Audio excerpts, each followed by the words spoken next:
I've been gone a while, as you could probably tell with my 4 months absence on posting a video. Obviously, I have been active on social media, but on YouTube, I've been pretty much completely silent. And I'm back to make another Miners Haven Third Sacrifice leaks video because, well, let's be honest, it's overdue, and there is a lot to talk about.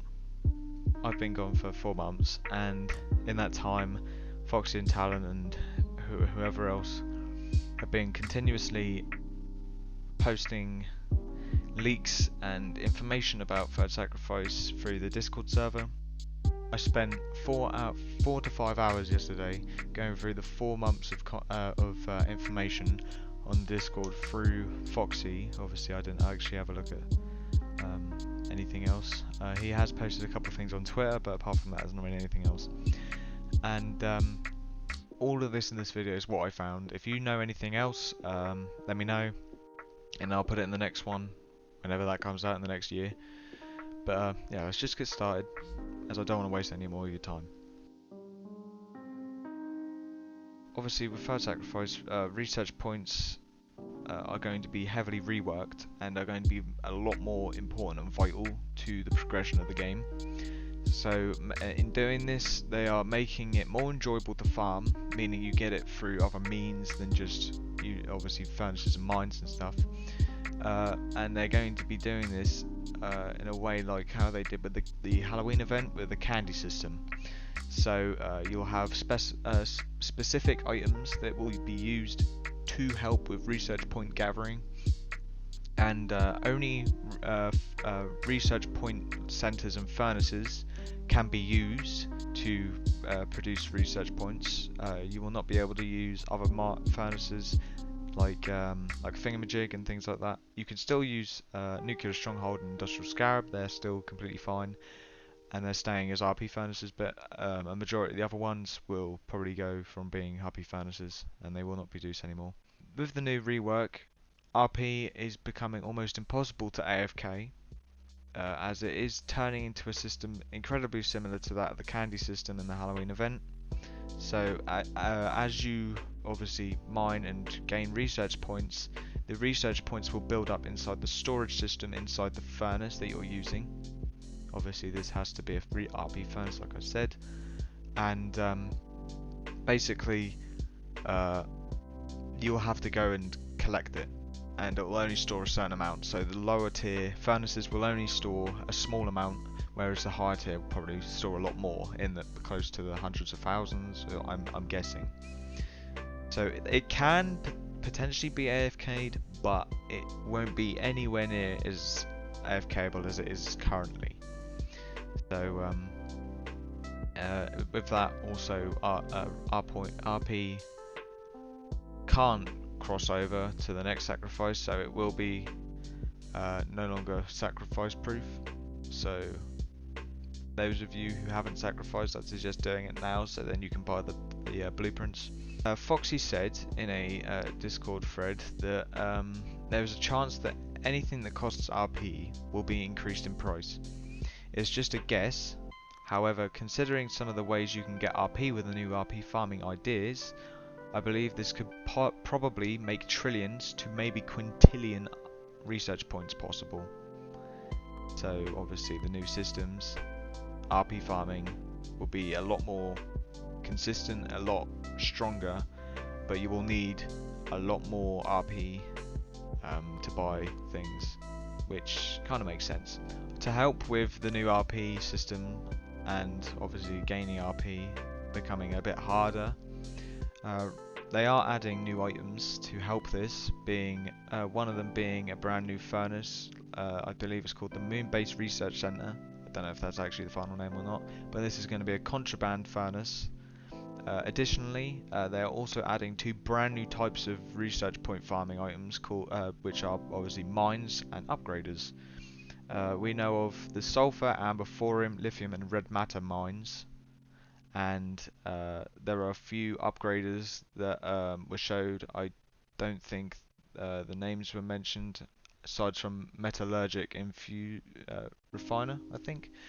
If you want to see the names, they should most likely be on the document. Talon actually made a brand new system. Well, he didn't really make it. He brought up a new system that he had in mind, which was a research tree, because he knew that obviously blueprints were becoming one-time uses, meaning that crafting an item will require you to buy the blueprint before crafting. A bit better of an explanation. Say you wanted to buy quantum ore polisher. If you wanted to buy 2 of them, sorry, then you will have to buy 2 blueprints, which will obviously make it a bit harder with their prices being increased as well, and the potential for enchants to also be in that blueprint category. And of course he thought of the new research tree, which shows basically the families of the items. So you'll see the reborn item, and then its fusion and evolution, and then potentially its an enchant, depending on whether there's one, and then obviously maybe reversions, if that is how you're going to craft reversions. But obviously, nothing really goes by without someone noticing, and Foxy noticed Talon's idea, and Foxy actually built off of this, creating a brand new, really cool looking research tree system, using a very, I wouldn't say modernized, it's more basic system. So basically, obviously when you start playing Miner's Haven, you're set at life 1, and you have a set amount of items you can obtain, being like the Pizza Blaster, Quantum Ore Cleaner, Master Diamond, etc. With this system, you will have 4 main items, being Quantum Ore Cleaner, Massive Diamond Mine, Frozen Justice, and Nature's Grip. Notice how one's an upgrader, a mine, a furnace, and a cell furnace. These 4 items are going to be the main 4 rebirth items obtainable at life 1. So at life 1, these will be the only 4 items you can obtain. As you progress through the game, getting to rebirth milestones, new items will start to appear on the tree. The next one past Quantum Ore Cleaner, according to the skill tree, which is a work in progress obviously, is Clockwork. So Clockwork will be the next item, and you'll have to then research the item to be able to bring it up in the new rebirth pool, which I actually really like, because this adds a bit of personalization to your rebirth pool. This also combines with the idea Talon had with the blueprints and the research for enchants and evolutions and fusions. So they will all require research points and have to go through the skill tree to get them. With this, players will get to see the life requirements and rarities of items before they are even obtainable to the player. In a lot of cases, a reborn could potentially block another one from being researched, so you will have to then research the item before researching the next, in a sense, so each one will branch off of the next sort of thing, and then you'll get different options and things like that. Another example of this is Tesla Setter branching to Lightning Bolt Refiner, and then obviously Lightning Bolt Refiner going to Arcane Lightning, and so on and so forth. And each item will be separated based on the tier. Please note that the black bordered items and the sections, the boxes, are placeholders for future potential items and fusions, reversions, etc. In previous videos I've talked about the new tiers that are being added, this being Forsaken to reversions and things like that. To stop clogging of the exotic section, they are also adding brand new tiers to help that, such as exotic and things like that. A list of the items and what they mean, or a list of the tiers and what they mean, are here. Obviously there are new tiers coming into the game, like Forsakens and that, but they're also adding 3 brand new shop tiers to help lower lives in Third Sacrifice, as it is going to be extremely hard to reborn, as every life will be DD+. And one of the omnipotent tier items, I believe costing exactly 1 TSTG, is Shadow Blaster, which is a cap grader. And no, it's not. I don't believe it's a blaster, but it's a cap grader, so it could be. No clue.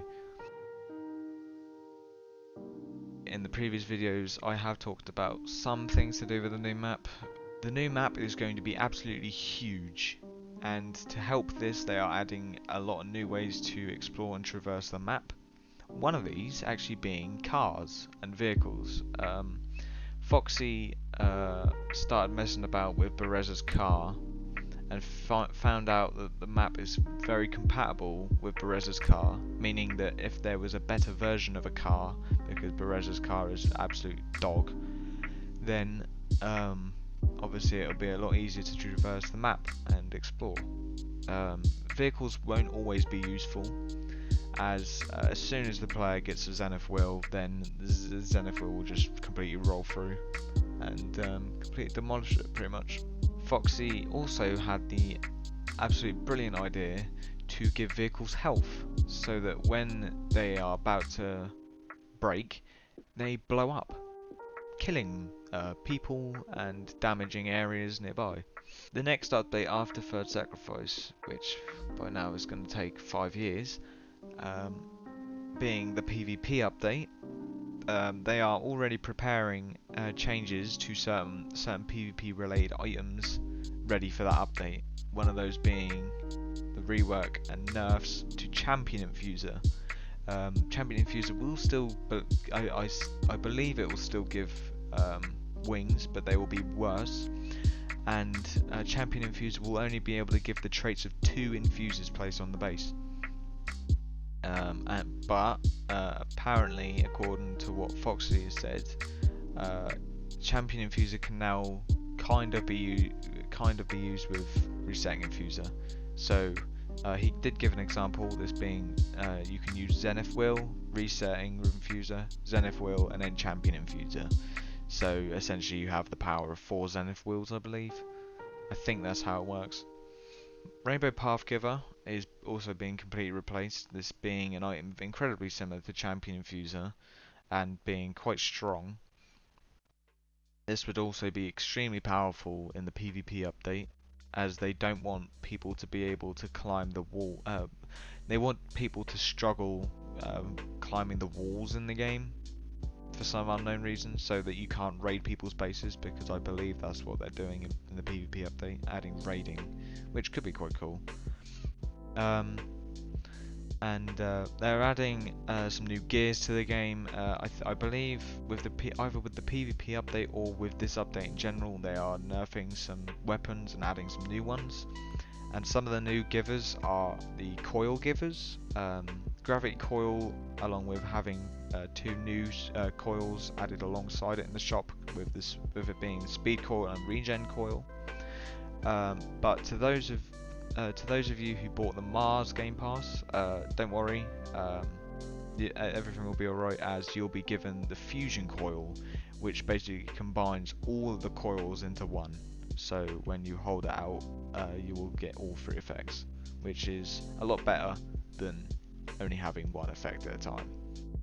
A good amount of infusers are also being added to the main shop to assist in exploring the map, obviously. This also being with the cars and things like that. So you may see some items turn from rarity, turn into shop rarity. These being like heavily infused and things like that, and they could potentially be removed. Who knows? And yeah, the new map. Foxy has actually shown us a picture of how big the map is. Please be aware, it is still work in progress. It was still work in progress when he sent this. Whether or not it's done now, I don't know. And he also showed us a picture of the decorations that will be added eventually. With the pictures that I've shown, the bases in those pictures are the max size possible after Third Sacrifice. So these are the new increased size ones. But you can get a rough estimation as to how big the map is. And yes, it is pretty blooming big. I don't know whether or not it's the biggest one, it may be, but yeah. Boxes are being removed from rebirthing entirely, so no longer will you be getting Inferno boxes pretty much every rebirth. As well as this, they are also adding new ways to obtain boxes, this being through challenges and potentially like quests and things like that. Also, event boxes that are obtained, like spooky boxes and the festive boxes, they will only be openable during their specific event. So the Halloween boxes only during Halloween. Once their event is over, they will then be locked until the next event. Sacrifice is getting harder with third sacrifice, and I'll give a bit of an explanation as to how they're changing it. So, performing the second sacrifice will require the player to now be life 5,000 instead of 1,000.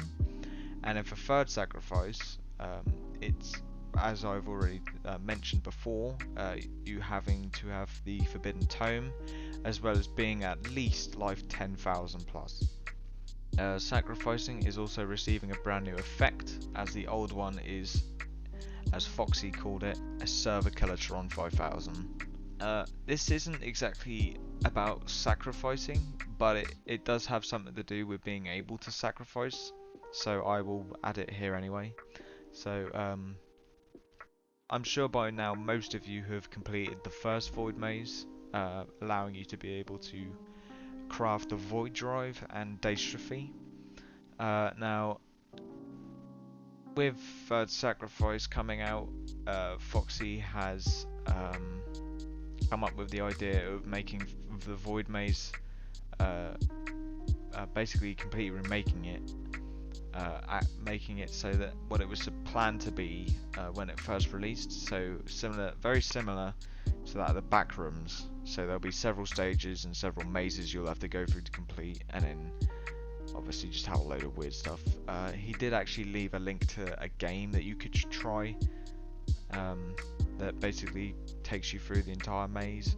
If you want to go play that, that's in the description. I did play it for like an hour. I got up until a certain point and it just couldn't be bothered to play it because it was just a bunch of mazes.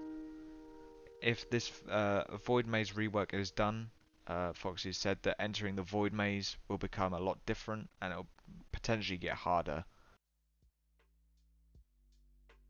Hendrix's Superstitious is planned, but it can't be released until Blade of Catastrophe is released after the PvP update. Sadly, this being to do with the lore and the game being driven by lore, this is holding back quite a few superstitious items from being added. I don't know why. Probably has, like I said, it has something to do with the lore, and I don't keep up with that. I generally can't be bothered. Fargold is receiving a superstitious at last in the Forbidden Sacrifice. I believe it's going to be in the Forbidden Tome, and it's called the Primordial Sentinel. A brand new contraband that's being added is called the Ortana. It's going to be similar to a cannon turn in a way, as obviously cannon meta is being completely obliterated. Ortana will turn your ore, in a changeable direction, similar to the reversible conveyor, that will keep the speed it had before turning. So usually when the reason why dragon turns or cannon turns are so effective is because it keeps the speed of the ore and the conveyor, whereas if you're using a normal average turn, it doesn't keep the speed and it slows it down because it hits something. The ore turner is basically a cannon turn but as an actual item, which is pretty cool. With contraband being quite a big factor of automation and just all-round easiness in the game, like obviously ore evaluators being one of the main culprits, and then new ore turner, contrabands are no longer, are most likely no longer going to be sacrifice proof, according to what Foxy has said. Additionally, I highly doubt there's new ore trackers, but if there is a new one, and you'll see it here, there are 4 new ore tracker designs, gold being premium, blue being regular, which is in the shop, green being purity, and red being research. I'm guessing research is probably seeing the R.I.P value. Base size, as we've talked about, is being reworked to make it similar to how the ore limit works. So once you sacrifice or load into the game, when you get base size increases, obviously, it will reset your base size. If you want to increase your base size, you will have to pay to increase the size using shards. I actually quite like this. I know a lot of people will find this a lot more annoying than I will.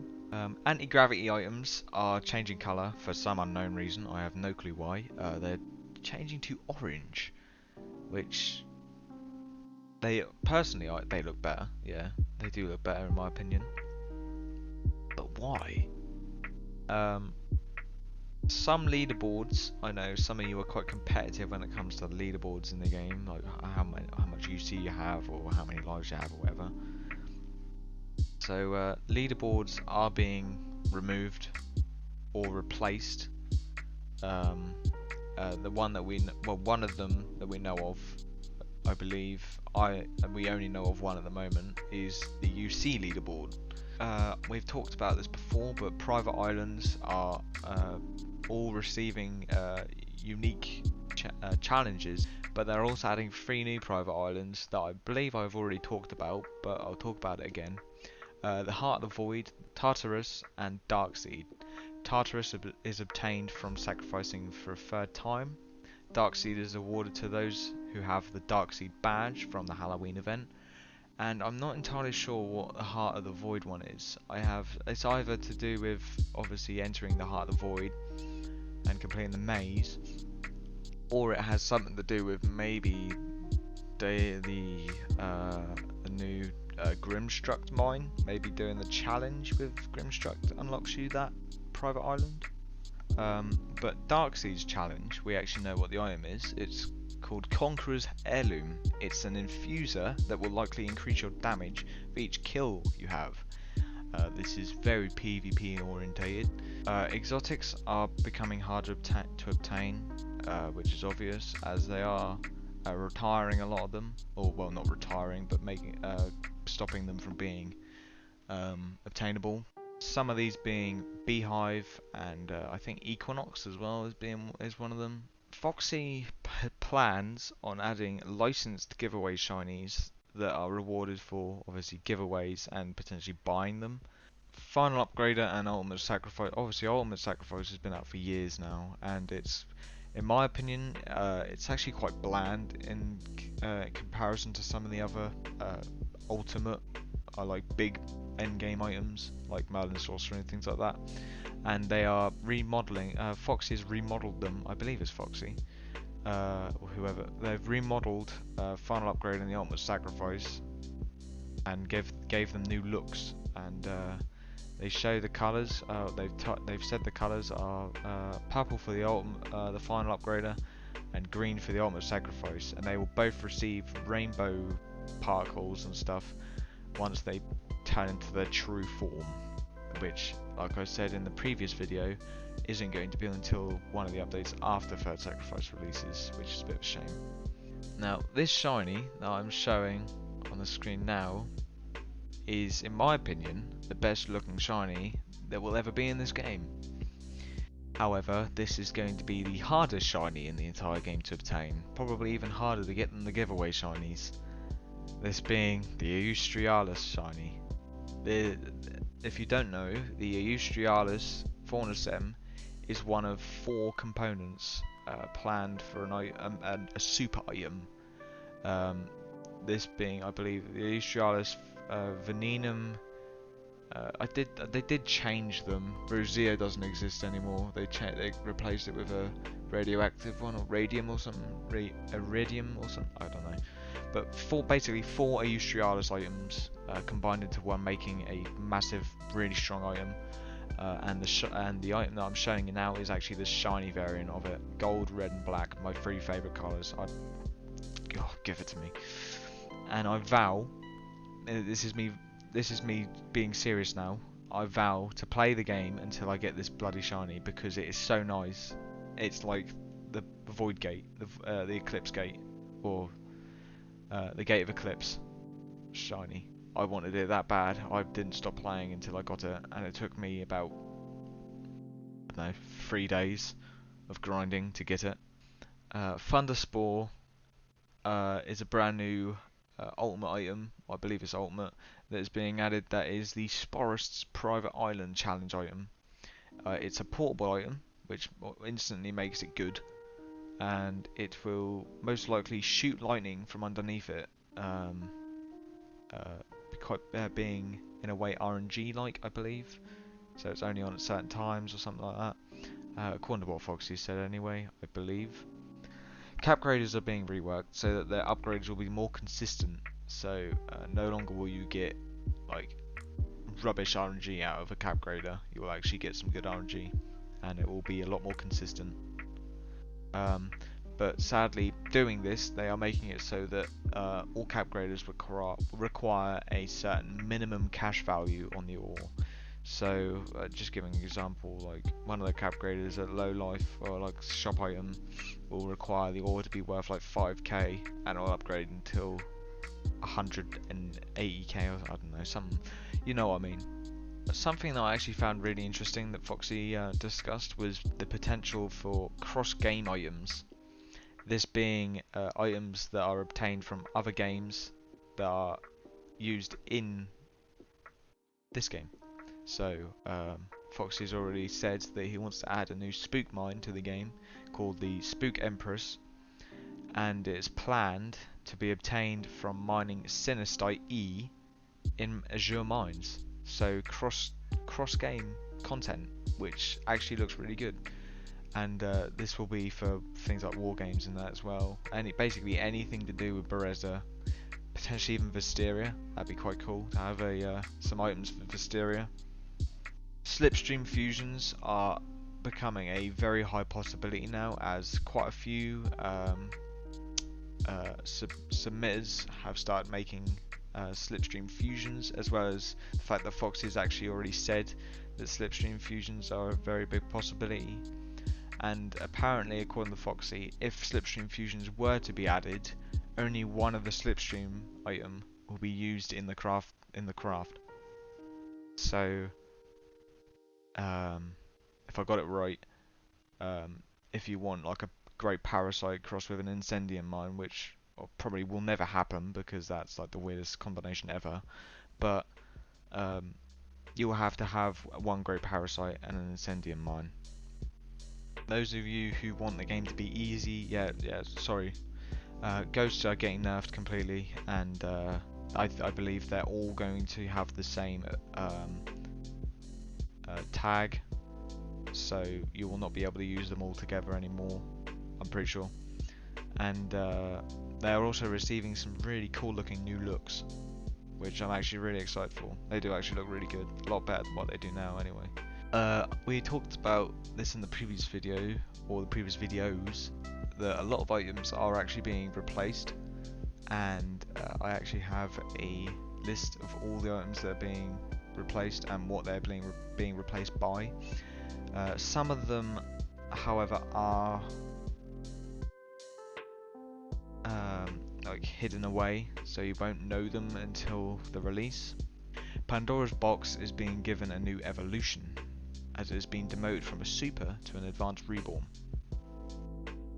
Also, the Heart of the Void lurkers are getting a new redesign, and I believe there is actually a new type of lurker being added or in the works. I can't remember what it's called. It's some massive titan looking ass. It's huge.